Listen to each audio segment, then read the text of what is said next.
everyone, welcome back to Watercoloring.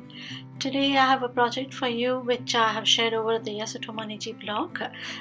This project is slightly different from the other ones that I have shown you earlier, and that is mainly in the type of paint that I have used. These are watercolor paints by Yasutomo, and they are slightly opaque. They're not as transparent as my other ones in my experience, and I'm not too sure if they go by the name of opaque paints, but I felt that they were kind of slightly more opaque than what I normally use. But I like them for that very reason, because it gives you a slightly different look and a different texture, and I thought this would be a good opportunity to show you all how you can layer colors even if they are opaque.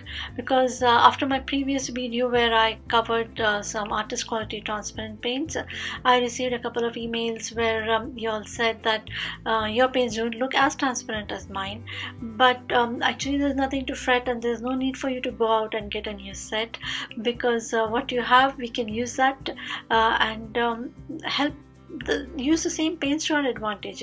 Every watercolor can be used to the best of its capacity, and please don't go running and get yourself a new set. And today's video will show you how you could do that. And these are the supplies that I have used.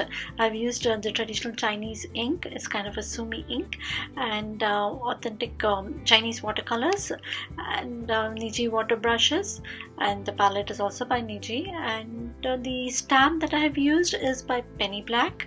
It's called Jubilant, and I've stamped it using distress ink. It's a walnut stain, and that's all the supplies that I have used.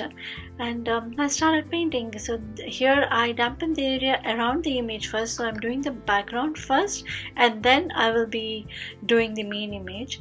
And the only reason that I'm doing that is because I want my image to stand out, and I thought once I do the background, I'll be able to better judge the colors of the final image. So that's the only reason I have done the background first in this particular on this particular painting. And I've used the colors. For once I've mixed my own colors in the palette.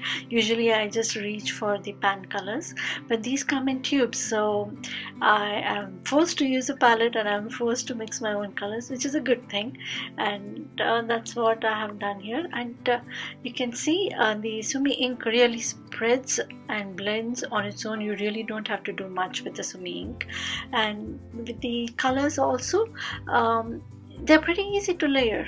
I went in first with a very light wash of yellow and green, and waited for it to dry.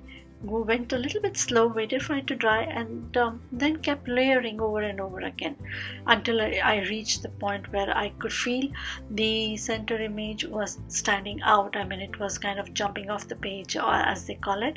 So that is the effect that I was trying to go for. And you can see how opaque colors can be used. And the best part of these kind of colors is when you layer it over other colors, the top layer stands out, almost like an oil painting.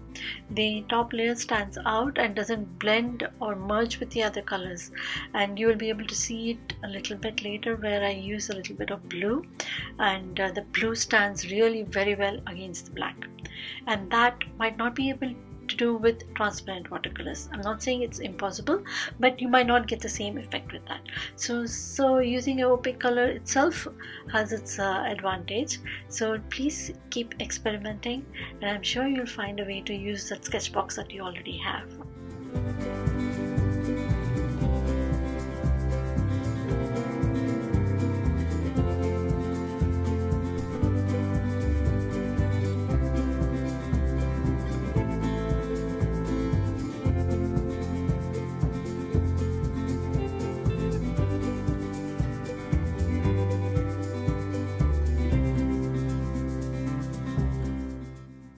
So here you can see me switch my brushes. I have moved on to a finer brush. It's in fact a number 4 round, but it comes to a very fine point, so I can do a lot of fine details with this brush, and that's exactly what I'm doing. I'm just adding a little bit of finer finishing touches to in terms of fine lines and veins on the flowers, and also darkening the edges a bit.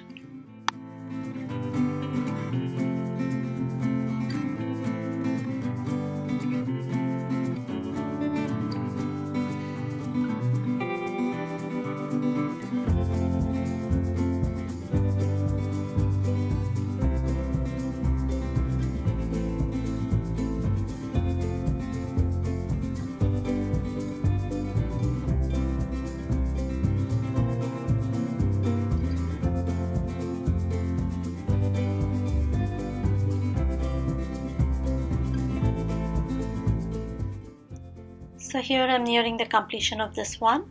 I went back with the earlier brush and added a little bit of orange just for some contrast for the stamens, and I decided to call it done.